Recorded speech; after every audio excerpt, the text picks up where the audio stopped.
Hello friends, இன்றைக்கி Friday sambar தான் special நம்ம வீட்டில். அதாவது ஒரு பாத்திரத்தில் தனியாக பருப்பு வேக வச்சு எடுத்துகிட்டு இன்னொரு பாத்திரத்தில் எண்ணெய், கடுகு, வெங்காயம் எல்லாம் போட்டு தாளித்து விட்டுட்டு அதுலேயே கொஞ்சமாக ஒரு 3 சின்ன சைஸில் தக்காளி எடுத்து நல்லா வதக்கி விட்டுட்டு அது வதங்கிறதுக்கு கொஞ்சமாக மஞ்சத்தூள், மிளகாத்தூள், உப்பு எல்லாம் சேர்த்துட்டு அதுக்கப்புறம் கொஞ்சமாக தண்ணி ஊற்றி வேக வச்சிடலாம்.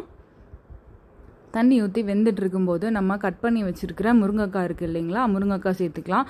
இதுக்கிடையிலேயே நான் சாம்பார் பொடியும் சேர்த்துட்றேன். சாம்பார் பொடி கூட முருங்கைக்காய் எல்லாமே சேரும்போது சூப்பராக இருக்கும். முருங்கைக்காய் சேர்த்து நல்லா வதக்கி விட்டுட்டு இப்போ இதில் புளி தண்ணி கொஞ்சமாக சேர்த்துக்கலாம். ஒரு 1/2 கப் அளவுக்கு புளி தண்ணி சேர்த்துட்டு நல்லா கொதிக்க விட்டுடலாம். இதுலேயே உப்பு எல்லாமே இறங்கிரும். இது கூட வேக வச்சுருக்கிற பருப்பு இருக்கு இல்லையா, அது எடுத்து ஊற்ற வேண்டியதுதான்.